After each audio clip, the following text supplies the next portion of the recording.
बिस्मिल्लाहिर्रहमानिर्रहीम। आज जो चैप्टर मैं स्टार्ट करने वाला हूँ चैप्टर नंबर 11 है बायो एनर्जेटिक्स। अब इसमें हम देखेंगे कि एनर्जी जो है किस तरह कैप्चर की जाती है और एनर्जी को किस तरह यूटिलाइज़ किया जाता है।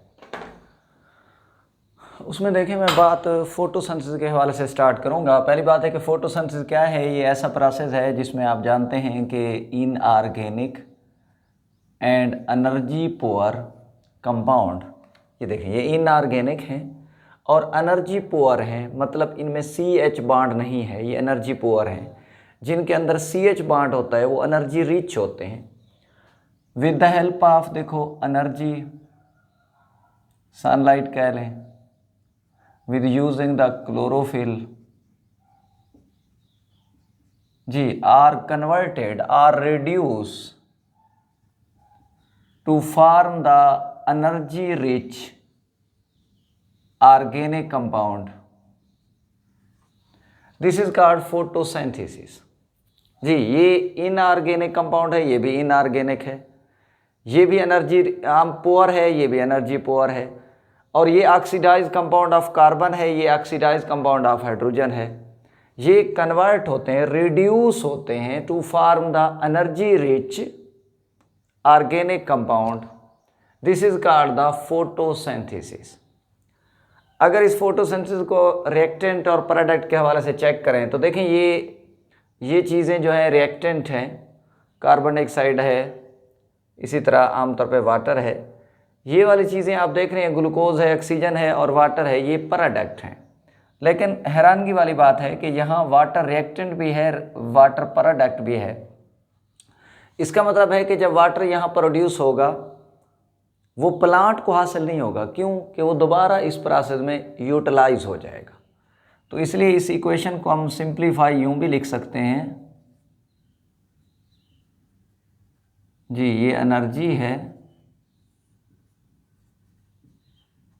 क्लोरोफिल इस लाइट को कैप्चर करेगा और C6H12O6 प्लस हम ऑक्सीजन की बात कर लेते हैं।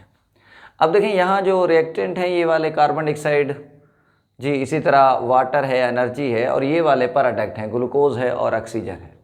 और ये इक्वेशन बिल्कुल रिवर्स है रेस्पायरेशन का। ये देखें ये फोटोसिंथेसिस है और अगर मैं रेस्पायरेशन के हवाले से बात करूं तो उसमें आप देख सकते हैं, इसको रिवर्स लिख लें, C6H12O6 प्लस ऑक्सीजन जी, CO2 plus H2O plus energy. जी अब सवाल ये पैदा होता है कि ये प्लांट फोटोसिंथेसिस कब करते हैं। देखो भाई, प्लांट फोटोसिंथेसिस तब करते हैं जब लाइट मौजूद हो। अमूमन डे टाइम लाइट होती है तो इसलिए फिर डे टाइम फोटोसिंथेसिस करते हैं। अब सवाल ये पैदा होता है कि प्लांट रेस्पिरेशन कब करते हैं, क्योंकि प्लांट का हर सेल जो लिविंग है वो रेस्पिरेशन करेगा 24 आवर्स, 24 घंटे, चाहे डे होगा चाहे नाइट होगा। इसका मतलब है कि रेस्पिरेशन प्लांट में डे और नाइट चलनी है और फोटोसिंथेसिस डे का प्रोसेस है। अच्छा भाई, जब डॉन और डस्क होता है, यानी जब सूरज निकल रहा होता है, तलुए आफ्ताब या आमतौर पे गरूब आफ्ताब, तो उस वक्त लाइट इंटेंसिटी कम होती है। तो फिर क्या होता है कि जब फोटोसिंथेसिस का प्रोसेस स्टार्ट होता है, क्योंकि डॉन में स्टार्ट हो जाता है, तो उसका रेट इस फोटोसिंथेसिस के रेट के इक्वल हो जाता है। इसी तरह डस्क पर जब फोटोसिंथेसिस कम हो रही होती है तो तब भी इस फोटोसिंथेसिस का जो रेट है वो रेस्पिरेशन के बराबर होता है। तो डॉन और डस्क पे फोटोसिंथेसिस रेट और रेस्पिरेशन रेट इक्वल होते हैं। तो इससे क्या होगा, इससे ये होगा कि फोटोसिंथेसिस में जो चीज़ें बनेंगी वो रेस्पिरेशन में यूज़ हो जाएंगी और जो रेस्पिरेशन की प्रोडक्ट होंगी वो फोटोसिंथेसिस की रिएक्टेंट बन जाएंगे। ऐसे स्टेप को, ऐसे प्रोसेस को हम कहते हैं कंपनसेशन पॉइंट, एक दूसरे की कमी पूरी करने वाला पॉइंट।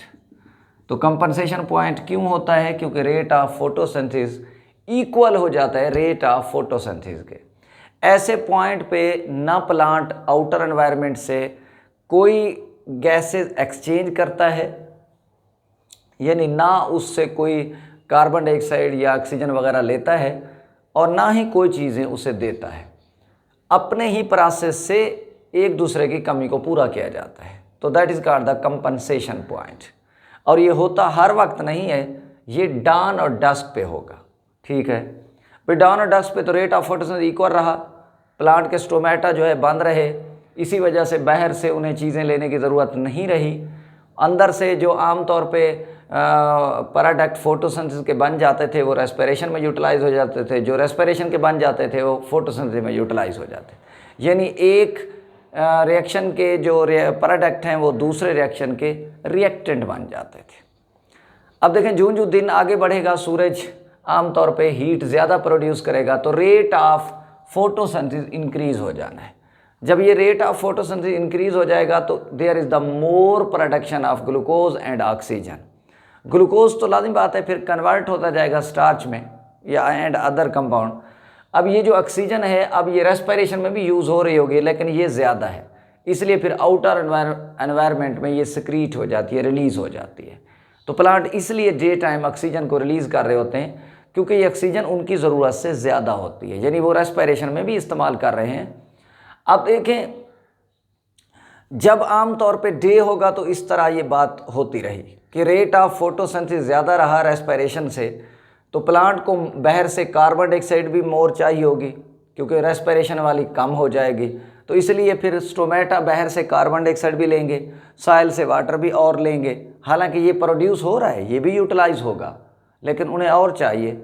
इसी वजह से जब रिएक्टेंट ज़्यादा मिलेंगे तो प्रोडक्ट भी ज़्यादा हैं, और ये प्रोडक्ट जी रेस्पिरेशन से ज़्यादा हैं, तो इसलिए ये प्रोडक्ट ग्लूकोज प्लांट में स्टोर होता जाएगा और ऑक्सीजन बाहर रिलीज़ होती जाएगी। डे टाइम में ऐसा होगा।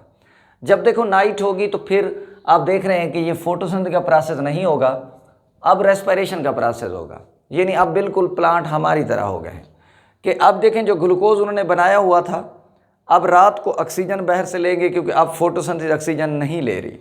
तो ये ना समझें कि डे टाइम में प्लांट रेस्पिरेशन नहीं कर रहे होते क्योंकि वो बाहर से ऑक्सीजन नहीं ले रहे, वो बाहर से ऑक्सीजन नहीं ले रहे, वो अंदर से तो ले रहे हैं, अपने प्रोसेस से तो ले रहे हैं, तो रेस्पिरेशन हो रही है। अब देखें जब बाहर से वो ऑक्सीजन लेंगे नाइट को, तो फिर देखें कार्बन डाइऑक्साइड और ये वाटर प्रोड्यूस होंगे, ये भी बाहर रिलीज़ हो जाएंगे। तो इससे ये जाहिर हो रहा है कि रात को प्लांट ने ऑक्सीजन लेनी है। इसलिए आप देखते हैं कि बुजुर्ग बाज़ दफ़ा कहते हैं कि आप रात को दरख्तों के नीचे ना सोएं, क्यों कि जिन आ जाएंगे। वो असल में जिन जो है शार्टेज ऑफ ऑक्सीजन हो सकती है, क्यों कि प्लांट के स्टोमेटा हैं ज़्यादा और अगर हमारा मुंह है एक, तो अगर हम प्लांट के करीब ज़्यादा सोएंगे तो अगर खुदा न खास्ता ऑक्सीजन की कमी हो गई तो प्लांट ने ऑक्सीजन ले लेनी है और हमें नहीं मिलनी, और जब ऑक्सीजन नहीं मिलती बंदा वहीं पे बेहोश और वहीं पे उसकी डेथ हो जाती है। तो इसलिए फिर लाजिम बात है उस बंदे को जिन ने मारा होगा, जिन से मुराद है शार्टेज ऑफ ऑक्सीजन। जी ये हमारा क्वेश्चन था आज, फोटोसिंथेसिस। अल्लाह हाफ़िज़।